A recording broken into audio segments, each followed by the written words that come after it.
Hi, welcome back to Exceptional Explorers. Today I want to talk to you about everybody's favorite subject, mealtime and food.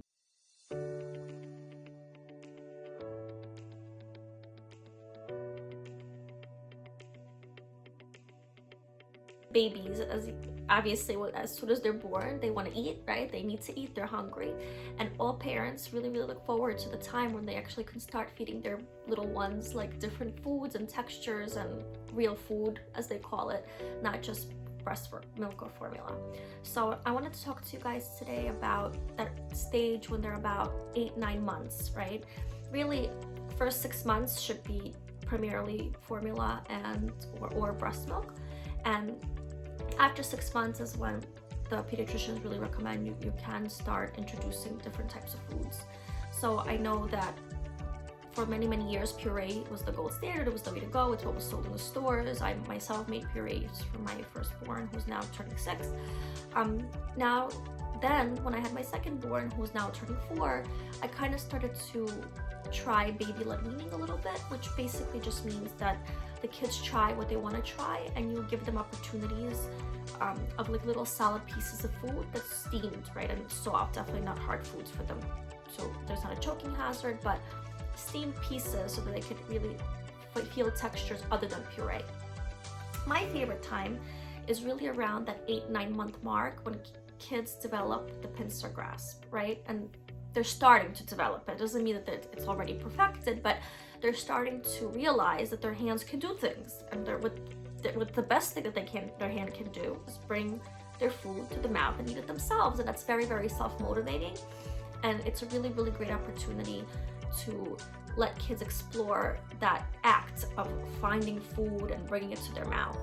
And the reason why that's so important is because, you know, it's just basic survival, right? But also it really is great for those fine motor development opportunities. So if you give your child like around 8-9 months at their high chair little like O-shaped foods, right, but developmentally friendly ones, right, nothing too hard, or with little crackers, small bites of carrots, different vegetables are really the way to go that are steamed, and definitely not too hot. You obviously want to let them cool, but it's a great way for babies to reach visually, right, because they're looking for the food, right? Maybe scattered throughout is great. They're using either one hand or maybe both hands. They're bringing their hands, what we call midline, to grab the food, right? And then they have to find that direction back from all the way over here to their mouth, right? And the food can't fall out of their hands if they really want to be successful. So it's really, as parents, right, we have videos of our kids doing this. There's food everywhere, they're all messy, right? And it's so endearing and sweet because they're trying so hard, and hopefully they're enjoying the process.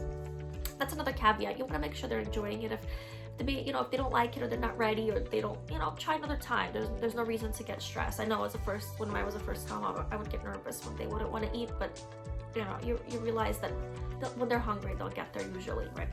So the best way that I think to introduce, if you want to introduce many different colors, right, because that's also exciting for kids to try, and many different textures, right? So it's okay to do purees. Purees are great, and it's also okay to leave a little chunk in there, right, to kind of get those kids chewing a little bit and get their tongue working, right? Because if it's all purees, it's just very easy to swallow. But if you start to make the food more and more chunky, like, that's a great tip for people who are not comfortable with little pieces of food, and that's fine.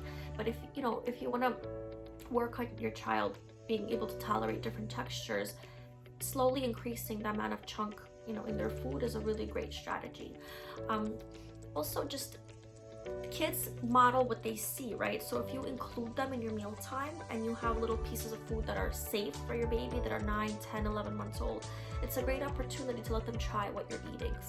Pieces that are not too hard, not too big, but that require a little bit of jaw action, require a little bit of pincer strength to grab, right?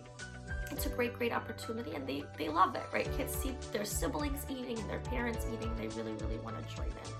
So if you guys have any questions or concerns, or just adorable like photos or videos of your kids exploring those new foods, definitely share with us. We love to see our explorers kind of taking the next step in their development, and stay tuned for next week. Thank you so much. Bye.